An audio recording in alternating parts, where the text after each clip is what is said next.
relasi antara pimpinan dan atasan bahwa mereka Ricky Rizal atau Bribka RR disebut tidak memberitahu Richard Eliezer atau Baradae bahwa ia sudah lebih dulu diminta Verdi Sambo untuk menembak Brigadir Yosua Huta Barat. Atas hal ini, ahli psikologi forensik UI Nathanael Sumampo menyinggung adanya kekuasaan antara atasan dan bawahan. Jarak kekuasaan antara atasan dan bawahan membuat Bribka Ricky Rizal tak memberitahu perintah Verdi Sambo kepada Baradae. Hal ini diungkapkan oleh Nathanael saat dihadirkan sebagai ahli meringankan oleh tim kuasa hukum Ricky Rizal di persidangan pada Senin 2 Januari 2023. Lebih lanjut, Nathanael menjelaskan bahwa semua terdakwa dalam suatu konteks ada jarak kekuasaan yang tinggi. Kemudian Nathanael kembali menjelaskan secara konteks organisasi dan situasi. Ia melihat bahwa relasi mereka semua terdakwa dalam jarak kekuasaan yang tinggi. Sehingga seorang anggota atau anak buah pasti mengikuti apa yang disampaikan oleh pimpinan. Lebih lanjut, Nathanael menyebut dalam satu unit kerja yang cukup intens selama ini terbangun, ada suatu pemahaman bahwa masing-masing mempunyai tugasnya sendiri. Sehingga satu rekan dengan rekan lainnya tidak perlu mencampuri tugas orang lain. Maka hal itulah yang menjadi alasan Ricky tidak memberitahu Richard jika dirinya sudah lebih dulu diminta untuk menembak Brigadir J. Diberitakan sebelumnya, pakar hukum pidana dari Universitas Gadjah Mada, M. Fatahillah Akbar, mengungkapkan Baradae dinilai bisa mencontoh Ricky Rizal yang menolak menembak Brigadir J. Akbar dihadirkan sebagai saksi ahli dalam sidang lanjutan kasus pembunuhan Brigadir J yang digelar pada Kamis 29 Desember 2022. Akbar mengatakan jika perintah jabatan menjadi acuan, lebih dari 95 polisi yang terlibat juga dapat lepas dari dakwaan. Ia menjelaskan dalam Peraturan Kepolisian Negara Republik Indonesia Nomor 7 Tahun 2022, dijelaskan ada kewajiban setiap anggota polisi untuk menolak mengikuti atasan dalam tindakan melawan hukum dan memperkuat konsep tersebut.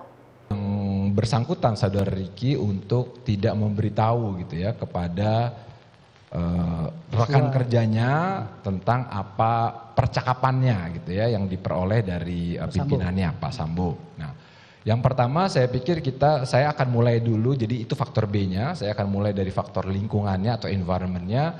Saya pikir kita perlu memahami atau melihat tentang bagaimana relasi antara pimpinan dan atasan. Bahwa mereka semuanya ini ada dalam suatu konteks yang saya katakan high power distance. Jadi ada jarak kekuasaan yang tinggi antara pimpinan yang saya pikir semua perangkatnya ini menyadari betul, tahu betul bahwa pimpinannya ini adalah suatu jenderal bintang 2, salah satu pimpinan tinggi di kepolisian, sedangkan mereka ini dari segi kepangkatan, kalau saya tidak salah saudara Ricky ini Bribka ya, jadi artinya ada banyak level jenjang yang kemudian di antara mereka. Nah, kalau kita melihat konteks tadi lingkungan organisasi atau kemudian situasi relasi unit sebagai unit analisisnya, maka kemudian dengan jelas kita melihat bahwa relasi mereka ada dalam satu konteks yang high power distance yang pertama. Lalu kemudian yang berikutnya adalah dalam konteks high power distance tersebut para anggota yang ada di dalamnya terutama yang lebih rendah ada suatu katakanlah sosialisasi ya dan kemudian terus dihidupkan, dijalankan bahwa seorang anggota atau seorang anak buah mengikuti apa yang disampaikan atau apa yang diinstruksikan oleh atasan yang pertama. Lalu kemudian saya pikir juga dalam suatu unit kerja yang cukup intens yang selama ini terbangun ada semacam suatu pemahaman bahwa masing-masing punya tugasnya masing-masing.